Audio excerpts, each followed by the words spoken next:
Hola, una vez más estamos aquí en el canal Psicología, Educación y Seguridad Pública.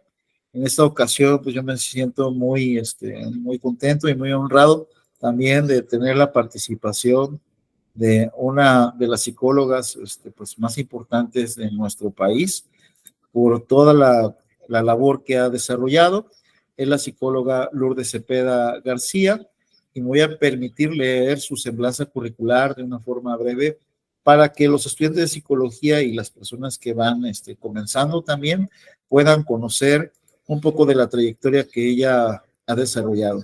Bueno, ella es la psicóloga Lourdes Cepeda García, es licenciada en psicología por la Universidad Nacional Autónoma de México, la UNAM, con estudios de maestría en terapia cognitivo-conductual y es especialista en tratamiento de las adicciones.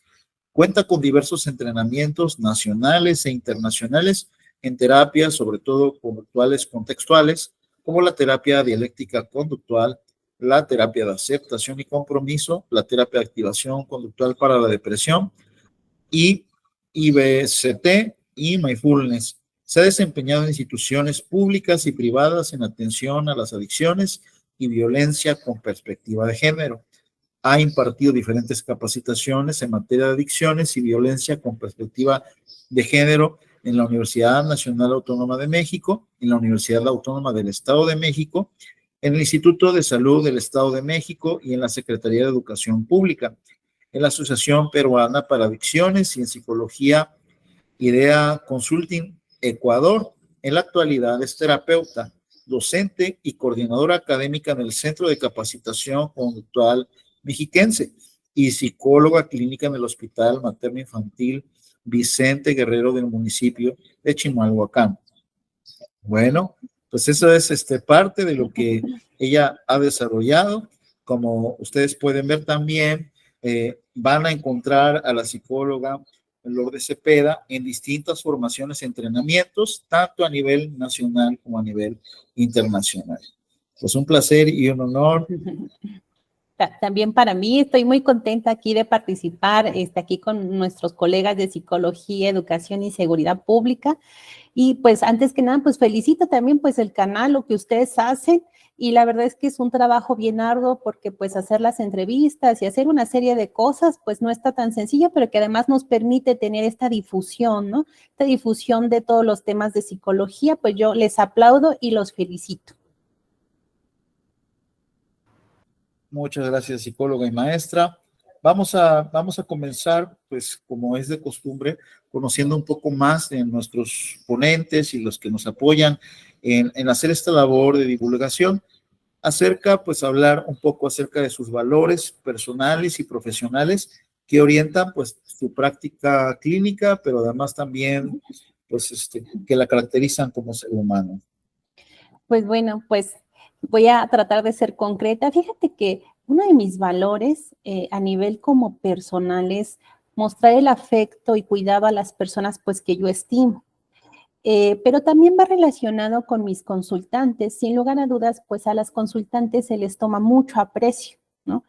Y uno de mis valores es ser compasiva con ellas, también conmigo misma, ¿no? A veces puedo notarme exigiendo hacer o querer realizar acciones perfectas respecto a situaciones que tienen que ver con el ámbito laboral y también pues esa parte para mí es importante. Pero también yo le agregaría algo.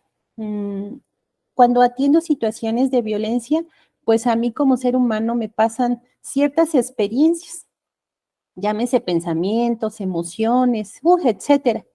Y cuando yo hablo de esto, es darme cuenta que no quiero actuar en piloto automático, ¿sí? Ante las situaciones que se me presentan. Entonces, estos dos valores o tres, pues van relacionados tanto a nivel profesional, también a nivel personal, y pues de momento pienso que es difícil separarlos, como a grandes rasgos. Excelente. Bueno, la gran mayoría de los ponentes hablan desde una perspectiva, una visión muy particular, sobre todo orientado pues a, a las situaciones que lo representan, pero me llama mucho la atención que usted nos está comentando pues también esta parte humana, esta visión humana del psicoterapeuta, ¿no? Y eso es algo muy importante. Y Perfecto. fíjate, Bueno, el tema que nos... Sí, adelante, adelante. es que me gusta mucho esto que dices como la parte humana, porque a veces parece que podemos pensar que somos sacados de otro planeta, ¿no? Como si no sintiéramos o no pensáramos. Y creo que eso es muy importante, darme cuenta de esto que me ocurre. Justamente no es como en una situación de crítica para mí misma, sino es una situación de darme cuenta o percatarme de lo que me está pasando y pues regresar a lo que es importante en ese instante. Perfecto. Y eso puede actuar como un discriminativo, al final, que pueda evocar ciertas conductas también en consulta, ¿no? El darse cuenta de lo que nos está ocurriendo en sesión, en la interacción terapéutica. Y pues bueno, muchas gracias por comentarnos estas experiencias. Y el tema que le solicité a la maestra es sobre, pues, la cuestión de un tema que ella eligiera, y me comentó que pues ella quería trabajar sobre todo el tema de la violencia y la terapia de aceptación y compromiso. Entonces es algo muy interesante porque no se ha abordado en el canal, no lo hemos revisado en algún momento, y es algo que ocurre constantemente, o es una de las consultas que más atienden los psicólogos, y que muchas veces no se sabe cómo proceder o cómo actuar ante personas que han vivido en una situación de violencia. Entonces, para iniciar, por aquí pues tenemos hablar un poco acerca de los problemas de violencia y cómo estos problemas pueden tener un impacto en la salud psicológica. Pues sí, híjole, estuve pensando en muchos, voy a tratar de aterrizar un par de ellos, pero voy a ir como entre las situaciones médicas y las situaciones psicológicas. Como estamos hablando de violencia y la violencia pues tiene muchas aristas, tiene una situación, por ejemplo, física, cuando se trata de una agresión sexual, por ejemplo, esa es una arista. Tiene situaciones, por supuesto, psicológicas, esa es otra arista, y así pues sucesivamente. Voy a como ahondar en estas dos. Hay situaciones médicas que hay que atender en situaciones de agresión sexual. ¿Por qué? Porque implica poner en riesgo la vida de esa persona, como por ejemplo las enfermedades de transmisión sexual en caso de una agresión sexual, ¿no? O a veces una situación de un embarazo no deseado.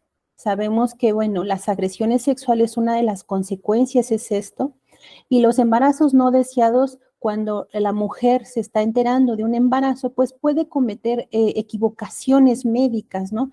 Esto incluye practicarse abortos por sí misma o tomar medicamentos que sí están prescritos por los médicos, pero a dosis adecuadas y por un experto, nunca recomendable, sacado de internet o por iniciativa propia, jamás se tiene que hacer esto. Y esta es una de las consecuencias, porque bueno, me dirán, ¿y esto cómo es una consecuencia médica, tomarse un medicamento? Porque a veces tomarse un medicamento que está prescrito para evitar que continúe un aborto, que continúe un embarazo, puede terminar en la muerte, porque cuando no está en las dosis adecuadas, esto es una de las cosas que puede provocar. Otra situación médica son las lesiones físicas que pueden resultar de la agresión sexual, ¿no? Esa es una urgencia médica que se tiene que atender. No hay forma de que no se atiende, sí o sí se tiene que atender. Pero también estoy pensando que cuando una mujer vive violencia también pierde días laborales, ¿no? Pensando si una mujer trabaja, pues esos días laborales se traducen en menos dinero, ¿no? Y cuando se traducen en menos dinero, pues a lo mejor esto va a provocar estrés. Y si estamos hablando de estrés, esto va a desencadenar en otras tantas cosas más, llámese ansiedad, depresión, a lo mejor esta situación de que el sueño ya no es el mismo, insomnio, solo por mencionar algunas. Pero también yo creo que vale la pena no olvidar una situación importante que pueden pasarle a las mujeres o hombres también, o niños o adolescentes que están viviendo una situación de violencia, como puede ser el trastorno de estrés postraumático o el intento de suicidarse, ¿no? O las lesiones, las autolesiones. Y pues es importante porque si yo no tengo una consultante, si está muerta, pues yo no puedo dar consulta. Yo necesito saber que esa consultante va a llegar a mi consultorio, pero también que va a mantenerse a lo largo de varias sesiones. Entonces, pase lo que pase, nosotros tenemos que preservar también su vida desde el primer momento en el que ella llega. Entonces ya me estoy yendo tal vez un poquito más adelante, pero son parte de estas consecuencias que nosotros tenemos que vislumbrar, tanto las médicas como las psicológicas, ¿no? Solo, insisto, por mencionar algunos y alguna de estas aristas. Perfecto. Algunos colegas cuando están abordando en situaciones de violencia muchas veces no toman en consideración pues estos elementos, o sea, que influyen en la salud de las personas, pues que, o las mujeres, niños, o incluso adultos mayores, personas vulnerables o que son consideradas de algún grupo o algún grupo que muchas veces es discriminado, eh, no tienen en consideración estas secuelas hacia la salud y es muy, muy interesante todas las Y, aristas que nos está comentando. y estoy pensando tal vez en una más, que pues puede ser la esterilidad cuando hay un aborto mal practicado. Si una mujer quiere tener en un futuro hijos, pero no en ese momento por una situación de agresión sexual, que estoy hablando que este es un tipo de violencia, pues una de las consecuencias también puede ser pues la esterilidad, ¿no? Y eso nuevamente la cadenita empieza como a dar marcha, ¿no? Porque esto puede provocar otra vez ansiedad, depresión, puede provocar una serie de problemas psicológicos que además, insisto, puede vislumbrarse no solo en esto, sino también en situaciones donde sus relaciones personales pues ya no van a ser las mismas o ya no están presentes, ¿no? O de pronto ya no hace, ya no le gusta, ya no participa, empieza a aislarse. Y nuevamente es como un bucle donde ella no puede salir. Entonces, nuevamente parece que una situación médica puede verse aislada de una situación psicológica, pero en realidad no lo es, va muy ligadas. Muy bien, muy bien. Pues entonces aquí en la audiencia tomar en consideración toda en su evaluación funcional, pues todos estos elementos que nos ha precisado la psicóloga Lourdes, que son sumamente importantes, no solamente ver la óptica desde las secuelas, a nivel muchas veces físico, que es lo que a veces causa un poquito de más ruido, sino también estos elementos que nos acaba de mencionar, este postraumático, problemas psicológicos diversos. Muy bien, ahora, lo que respecta a la terapia de aceptación y compromiso, aquí pues en la entrevista yo sé que pues va a ser una aproximación pues sí breve, tal vez de la terapia de aceptación y compromiso, porque esto pues a lo mejor requiere de todo un curso, ¿no? Pero lo que usted sí, y además muy interesante, este, pues para empezar, ¿qué es la terapia de aceptación y compromiso? Algunas líneas para que los estudiantes de psicología y personas que nos lleguen a ver, colegas, pues puedan saber de qué se trata, aquellos que se están aproximando a la terapia de aceptación y compromiso. Claro, claro, es complejo, pero voy a tratar de decirlo en un par de palabras. Cuando yo me imagino o pienso que es la terapia de aceptación y compromiso, a veces me imagino a mis propias consultantes y ellas mismas es como si me dibujaran qué es la terapia de aceptación y compromiso. La terapia de aceptación y compromiso, lo que tratamos de hacer en esta terapia es alentar a que discrimine entre la vida que quiere tener y la vida que tiene, ¿sí?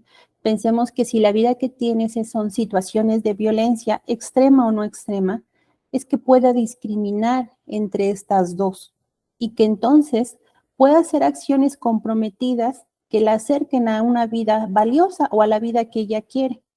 Sabemos que también hay obstáculos. La terapia de aceptación y compromiso, por supuesto, contempla esos obstáculos y es saber que aún con esos obstáculos puede acercarse a esta vida valiosa.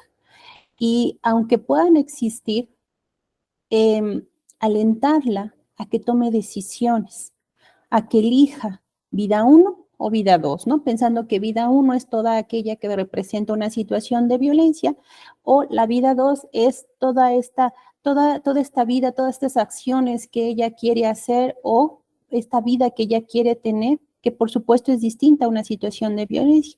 Pero también la terapia de aceptación y compromiso nos permite ser unos muy buenos observadores de mis propias experiencias. Entonces, si pudiéramos poner un par de elementos, solo por mencionar solo un par, es que seamos observadores de nuestras experiencias, que hagamos acciones comprometidas para acercarnos a una vida valiosa y que podamos discriminar entre lo que queremos o lo que tenemos, que insisto, lo que tenemos puede ser una situación de violencia, y acercarnos a lo que es importante.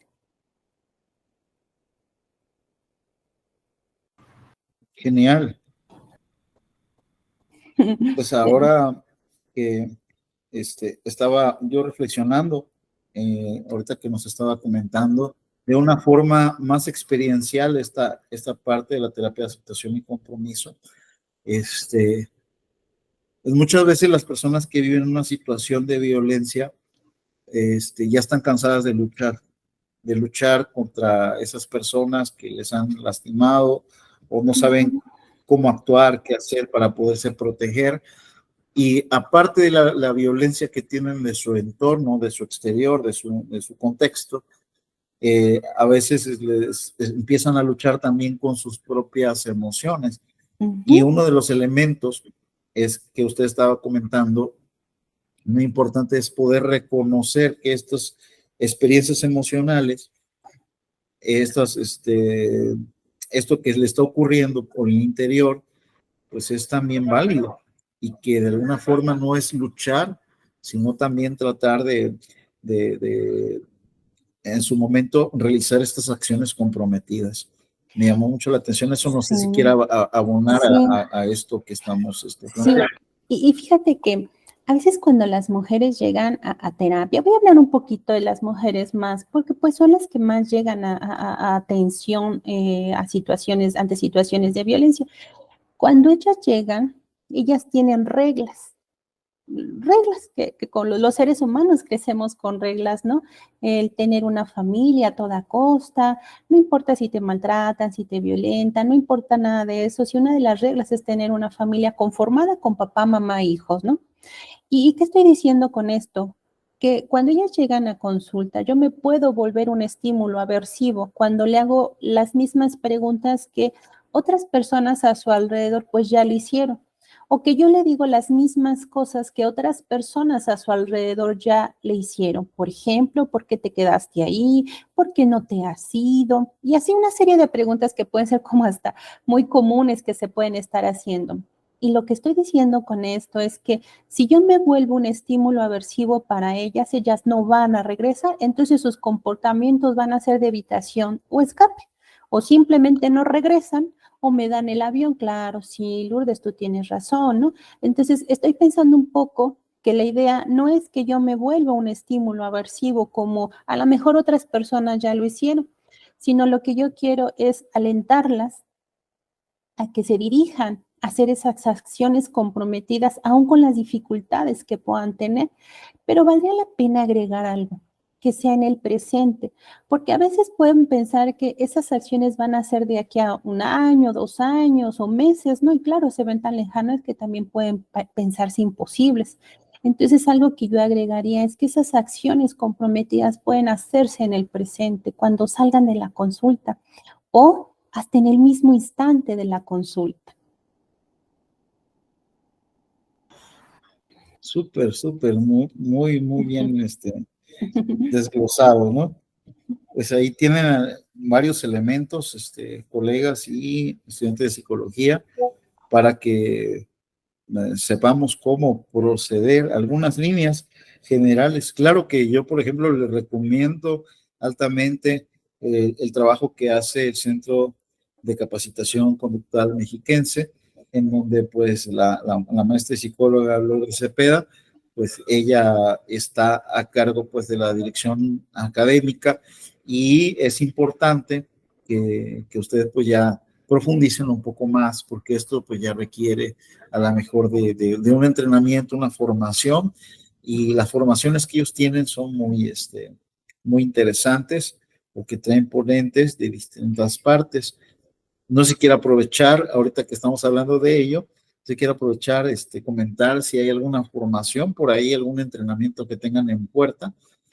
Sí, pues, Y pues muchas gracias por las porras, siempre pues se agradece.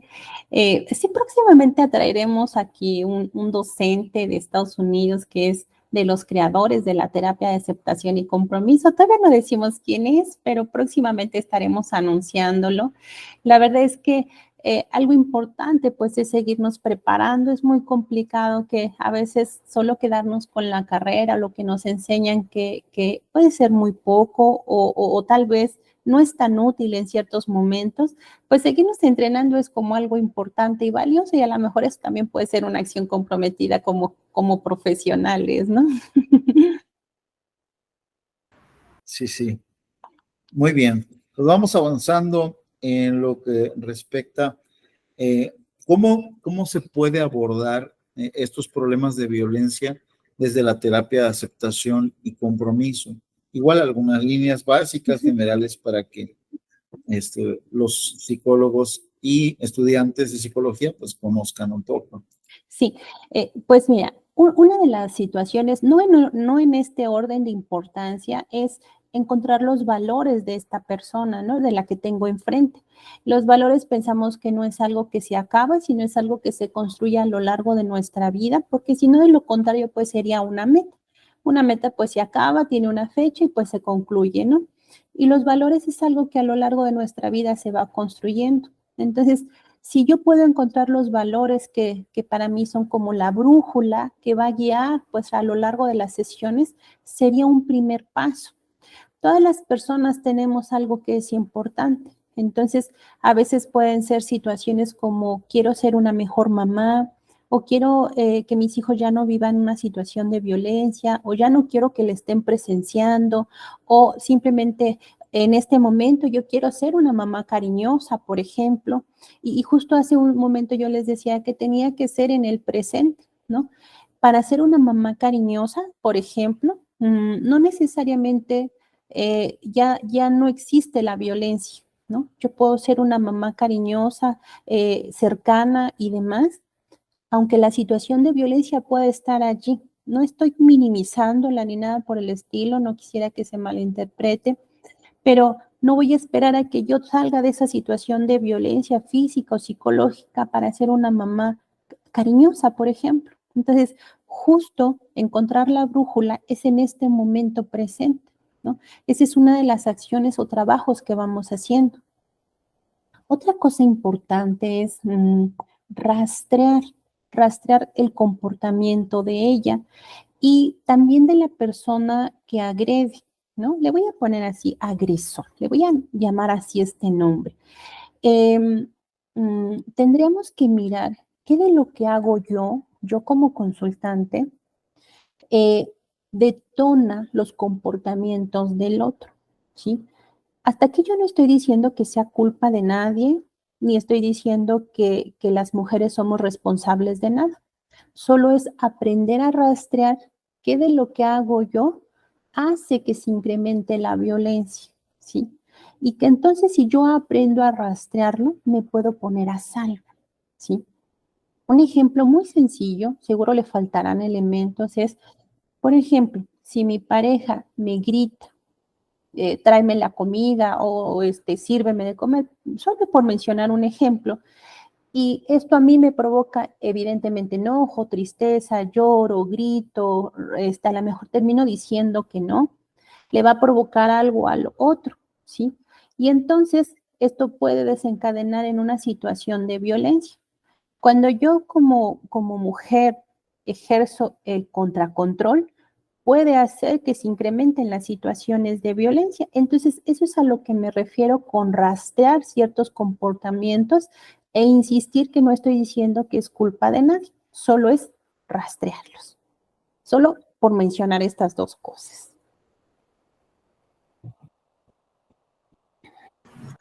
elementos sumamente importantes, porque pues, el valor muchas veces de las personas que viven en una situación de violencia, pues se ve comprometido, no viéndolo como una cuestión de valores personales, sino más bien su valor como persona. Y entonces, el desarrollar pues estas estrategias yo creo que son fundamentales. Um, no sé, bueno, si hay algunos puntos que le gustaría pues puntualizar o agregar a esto que estamos mencionando, lo que usted estuvo mencionando, eh, como una forma pues de que los compañeros puedan tener ciertos recursos ya para ir pues también entrando a las recomendaciones. Fíjate que antes de eso me gustaría agregar algo. Hay reglas que yo les decía que los seres humanos seguimos. Y parte de la terapia de aceptación y compromiso es observar esas reglas y a qué reglas está obedeciendo esa consultante. Y ahora hacer lo necesario a través de ejercicios o metáforas o ejercicios experienciales para que desobedezca esas reglas. A mí a veces las reglas me las imagino de la siguiente manera. Es como si tuviéramos una silla enfrente y yo tengo una regla, llegar al otro lado, pero no estoy mirando qué es lo que se opone, qué es un obstáculo para que yo llegue al otro lado. Más o menos yo se los planteo así a mis consultantes y entonces es como si yo pasara caminando y aunque choque con la silla, que es una regla, aún así yo sigo caminando al otro lado. Y entonces lo importante es que ellas puedan observar a qué reglas están obedeciendo y entonces desobedecer esas reglas, ¿no? Y algo que me parece importante es que parte de la consulta, a veces cuando trabajamos en situaciones de violencia, es aumentar el repertorio conductual de ellas. Pensemos que a veces el repertorio conductual se ha visto muy pequeño, muy minimizado o a veces es el mismo, ¿no? Y está bien, ahora aumentemos ese repertorio para que pueda tener más posibilidades de salir de una situación de violencia. Pensemos que a veces, antes de salir de una situación de violencia, va a hacer muchos intentos.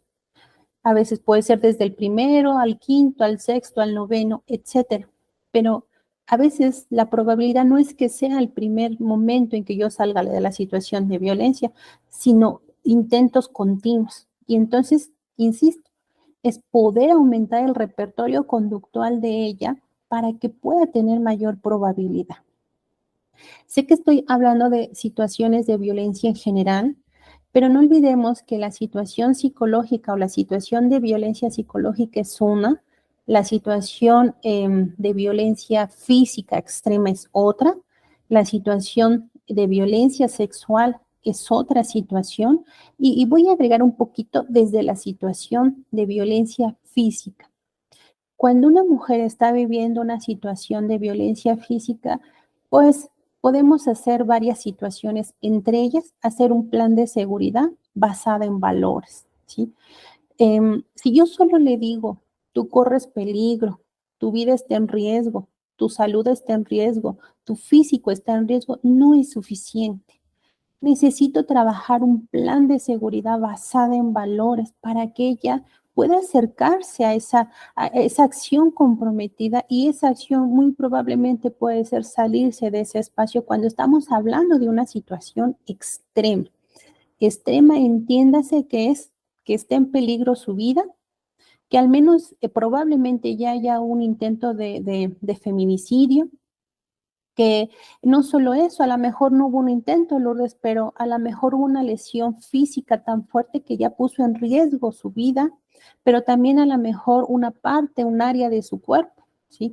En algún momento, pues a lo mejor esto no se mira, pero es importante que no solo vamos a esperar cuando las personas, las mujeres están corriendo peligro físicamente o que su vida esté en peligro, perdón, sino también cuando su integridad física esté en peligro. Entonces nosotros vamos a hacer un plan de seguridad y ese plan de seguridad le vamos a agregar lo que es ensayos conductuales, ¿sí? No es suficiente decírselo. En realidad, quien lo trabaja es ella, pero tenemos que trabajarlo a través de ensayos conductuales, ¿no? Si nuestro espacio a lo mejor lo permite, es hasta mirar cuántos pasos vamos a dar a cierta puerta, cuánto tiempo se tarda, qué pensamientos llegan o qué experiencias llegan. Tal vez algunas de los que me han dicho, yo no puedo, no soy capaz, me siento que no lo voy a lograr, me siento paralizada. Ok, está bien, trabajemos en eso. Pero nuevamente es regresar a esos ensayos conductuales para que hagamos posible que si hay alguna situación de peligro extrema, ella pueda salir, ¿no? Y algo que yo le agregaría a esto es que le podamos agregar la asesoría legal. Sé que esto no pertenece necesariamente a una situación psicológica, pero dentro de la violencia o dentro de la situación a atender es la asesoría legal.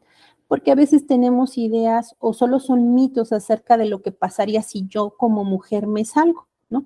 Y entonces darle un número telefónico, saber que va a acudir, que estén en disposición las 24 horas del día, los 365 días del año, es una posibilidad. Pensemos que a veces podemos tener todo preparado, todo, para que una mujer ya esté lista para irse al refugio, ¿no? Que es un lugar donde nadie lo sabe, no tenemos el conocimiento más que unas cuantas personas y eso por supuesto no incluye al personal de salud, eso solamente son las personas del refugio y ya está a punto de irse, pero a la mera hora a lo mejor dice que no, ¿no? Replanteemos entonces hacer el plan de seguridad para que ella o sus pequeños, porque a veces, bueno, ya tienen hijos, estoy hablando de personas que a lo mejor ya tienen a sus pequeños, pues garanticemos que ella y sus pequeños estén a salvo, ¿sí? Entonces, cada uno tiene sus formas de actuar, pero yo le agregaría también la parte legal.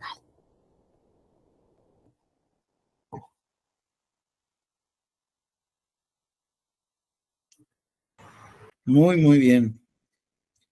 Les, todos esos elementos es reconocer que tanto niños, mujeres, personas de la tercera edad, entre muchos otros grupos que han sido discriminados, igual ahí podemos hablar de bastantes, han estado viviendo, experimentando una situación de violencia.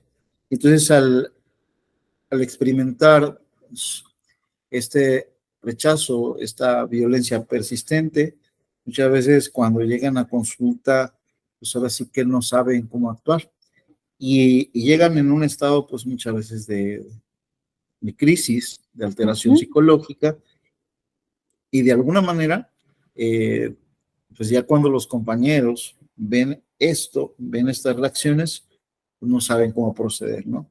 Entonces, en ese sentido, lo que nos estaba marcando aquí la psicóloga Lourdes Cepeda es un panorama amplio para que puedan ver que sí se puede atender y cómo se puede proceder en estos casos, porque de alguna manera, aunque pues hay quienes se especializan en estos temas, hay quienes trabajan de una forma más constante, eso no quiere decir que no les va a tocar un caso relacionado a una situación de violencia, a una mujer en situación de violencia, a un niño en situación de violencia.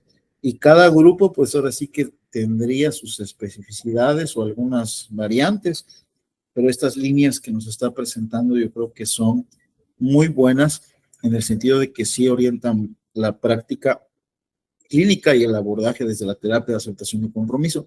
No sé si quiera comentar algo más o algo que nos esté faltando que usted quiera agregar.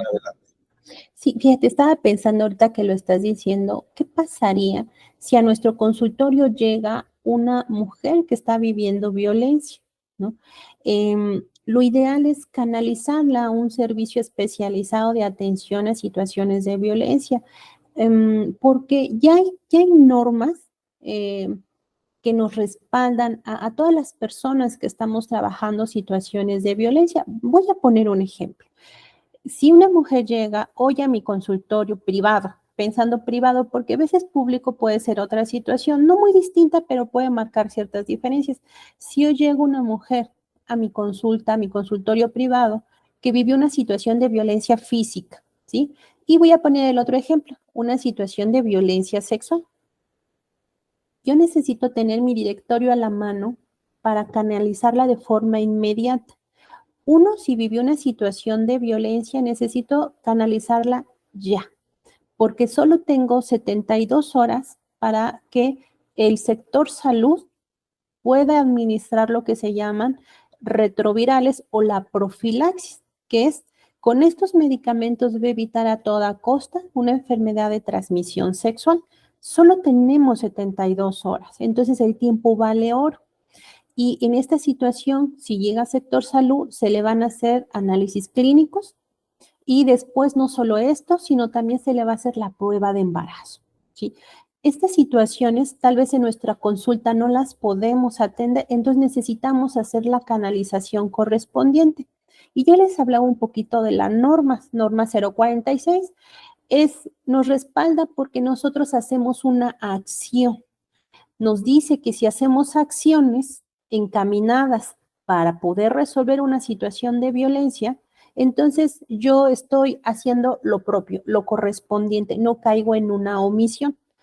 Pero si no la hago y la mando a su casa, estoy cayendo en una omisión. Sé que esto no necesariamente pertenece a una situación psicológica, pero es parte de las aristas que les marcaba hace un ratito, ¿no? Ahora, pensemos una situación de violencia física. Llegó golpeada, llegó lastimada, llegó dañada físicamente y pues llega a mi consulta privada. Más o menos las acciones son muy parecidas. Lo deseable es enviarla a una situación de sector salud donde estén atendiendo situaciones de violencia, porque no sabemos si hay lesiones internas que tengan que atenderse de forma urgente y eso lo va a hacer sector salud muy bien.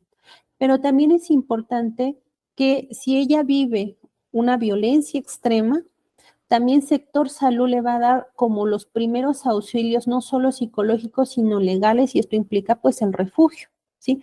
Y aunque nosotros pertenezcamos a una situación, a una condición privada en nuestras consultas, necesitamos conocer qué podemos hacer en caso de.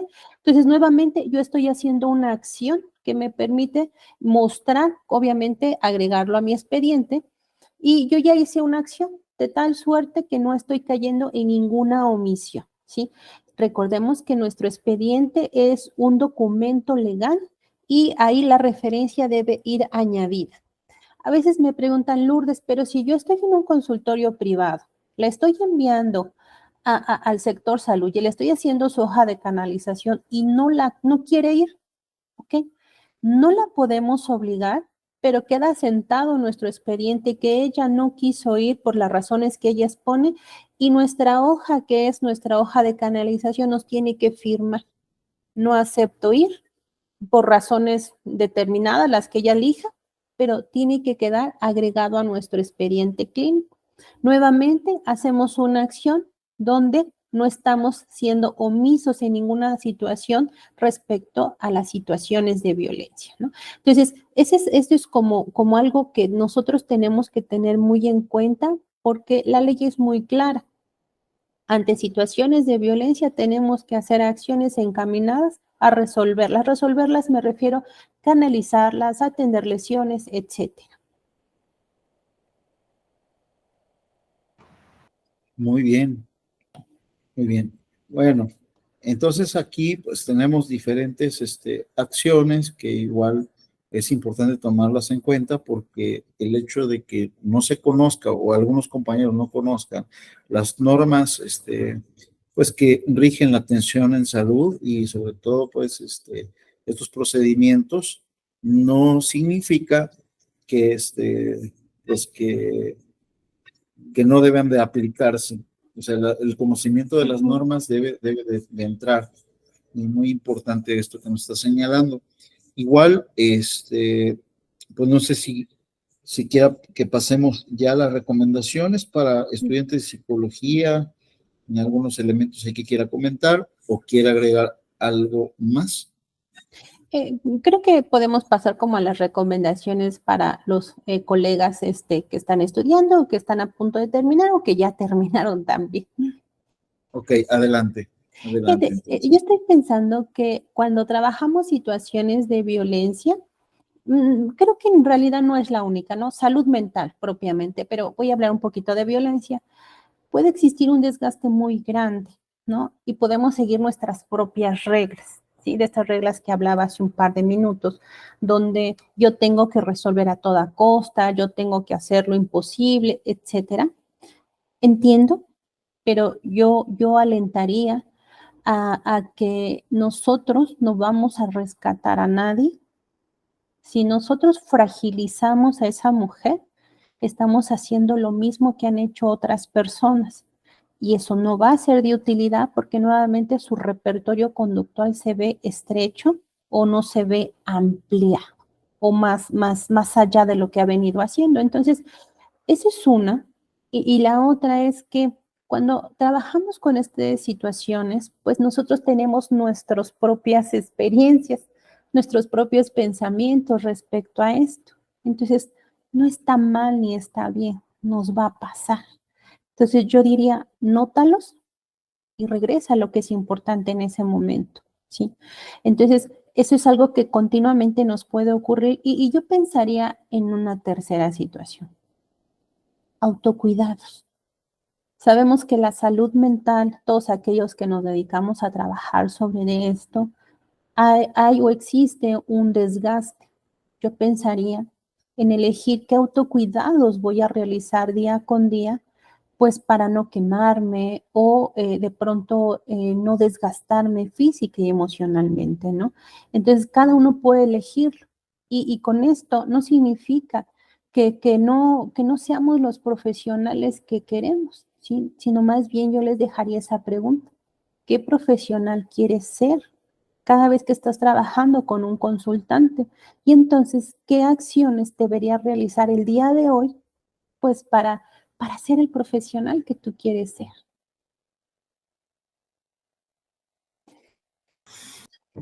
Perfecto, perfecto.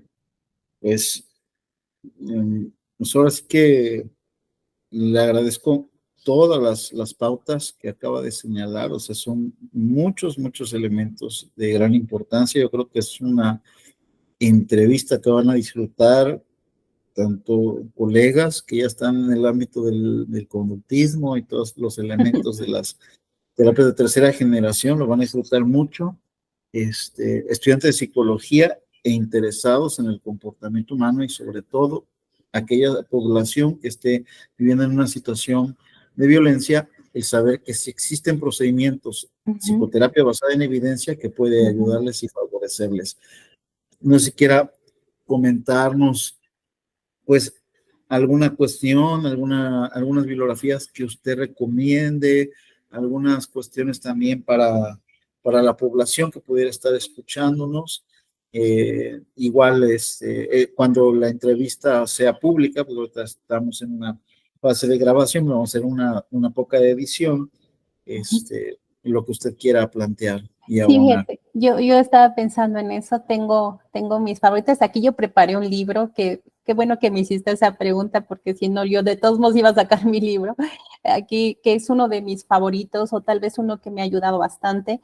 Por supuesto, hay un montón de bibliografía, y hoy, por suerte, todo lo que nos ha permitido las redes sociales de Stephen Hay, de Benjamin Schwindler, por mencionar solo algunos que en algún momento, pues aquí nosotros trajimos a Benji, pues nos compartió de primera mano todo lo que ha trabajado él, y yo pensaría no solo en ellos. Yo tengo una bibliografía que, si ustedes me permiten, la tengo por acá, y eventualmente yo en mis inicios, yo trabajaba con yo le he dado varias leídas y me ha gustado bastante. Creo que cuando inicias, este es mi punto de vista muy personal, creo que cuando inicias me parece que es una buena guía, ¿sí? Seguramente hay muchos más, insisto, pero este me ha servido a mí bastante. Insisto, cada uno, después de que mire más bibliografía de la que seguro yo he mencionado o otras que encuentren, pues elegirán lo que más les es útil. Pero a mí esta me ha servido como desde que empecé en la terapia de aceptación y compromiso, y de cuando en cuando pues vuelvo a leer ciertos capítulos que me son bastante útiles. Y yo agregaría el libro de Benjamin Schwindler, que él desglosa paso a paso también algunos de los materiales de Benjamin, desglosa muy bien paso a paso lo que es la terapia de aceptación y compromiso, con poco tecnicismo y por supuesto sí teoría, pero lo desglosa muy bien. Esa bibliografía, ahorita no tengo el nombre ahorita en este instante, pero pues seguramente hay mucho en la red. Claro que sí, pueden consultar, de alguna forma son los autores los que representan pues, la terapia de aceptación y compromiso a nivel mundial, y yo creo que es una excelente recomendación lo que nos acaba de dar. Y bueno, en este sentido, pues hay que agradecerle ampliamente por su tiempo. Yo sé que pues andan también pues bastante ocupados en distintas actividades, y ya pues para ir también cerrando el día de hoy pues esta entrevista, me gustaría saber eh, cuál fue la cuestión que ha orientado su práctica pues a toda esta población pues que es víctima en cuestiones de violencia, de una manera, ¿por qué le gustó abordar este tema? Fíjese que me parece sumamente importante y sumamente interesante. Fíjate que esa es una muy buena pregunta. En mis inicios yo juraba que iba a ser como criminóloga, ¿no? Yo juraba que iba a ser esta profesión. Estudié, de hecho, un par de meses, pues diversos cursos y diplomados. Después, pues digamos, me fui como al ámbito de las adicciones. Y bueno, ahí es como otra línea, pero ahora es otra como muy importante para mí, las situaciones de violencia. Una, una parte esencial es que en los inicios no entendí el sufrimiento de las situaciones de violencia. Quiero ser muy honesta, no los entendía y creo que como psicóloga en aquel momento, además de no entenderlos, creo que pasaban más que hacer trabajo para salir de una situación de violencia con mis consultantes. Yo notaba que continuamente aparecían pensamientos que era una situación por juzgarlas, ¿no? Y entonces me di cuenta que no es como importante esto, sí para mí a nivel personal, pero no a nivel terapéutico. Entonces quiero ser como muy honesta en ese sentido. Y entonces me di a la tarea de trabajar y buscar qué hacer para dar la mano, para que puedan salir para que puedan salir de situaciones de violencia, pero también con algo muy claro. Sé que la violencia no se va a acabar, ¿sí? Cuando hablo de esos inicios, yo estaba como muy, ¿cómo lo diré? Muy aferrada tal vez a que la violencia tenía que acabarse a como diera lugar, ¿no? Al paso del tiempo me he dado cuenta que no. Y entonces esto es lo que me llevó a trabajar más con situaciones de violencia, yo entender qué pasaba y querer, voy a decirlo así, aliviar el sufrimiento humano que estaba pasando en diferentes personas, desde niños, adolescentes y mujeres. Y eso, entre otras cosas, fue lo que me llevó a continuar y a estar trabajando en situaciones de violencia. Y no con esto digo que ahora no hay situaciones que de pronto me sienta rebasada emocionalmente, pero lo noto y regreso a lo que es importante. En temas de violencia puedo contar aquí muchas experiencias, pero no es el caso, sino yo quiero como que ustedes que van a ver esta entrevista, hay situaciones que nos rebasan, sí, nótalas, reconócelas, obsérvalas, no está bien, no está mal, y regresa a lo que es importante para ti como profesional en ese momento. Y yo creo que solo lo dejaría un poco hasta ahí. Pues un honor, la verdad, una entrevista muy profunda en el sentido de también que se abordaron bastantes elementos muy interesantes. Felicitarla por todo el trabajo que está realizando y que de alguna forma pues está apoyando a muchas personas y a muchas familias en situaciones de alta vulnerabilidad, como estábamos hablando, personas que viven en una situación de adicciones, son personas que tienen ciertos riesgos, igual las personas que están en una situación de violencia son personas en riesgo y de alguna forma pues es lo que usted ha estado trabajando muy bien, entre otras cosas más. Agradecerle por su tiempo, agradecerle al Centro de Capacitación Contextual Mexiquense también por su apoyo, por ahí también tuvimos al maestro Humberto y el trabajo que ustedes están haciendo. Muchas gracias por este espacio y pues esperemos que no sea la última vez que nos apoye. Sí, seguramente esta es la primera de muchas. Yo me siento muy agradecida, muy afortunada, se lo digo de todo corazón. Y pues nada, yo como colegas a ustedes les deseo seguramente éxito en este canal como lo están teniendo. Y nuevamente pues me siento muy agradecida por esta entrevista y pues que me hayan tomado en cuenta. Pues muchas gracias, psicóloga.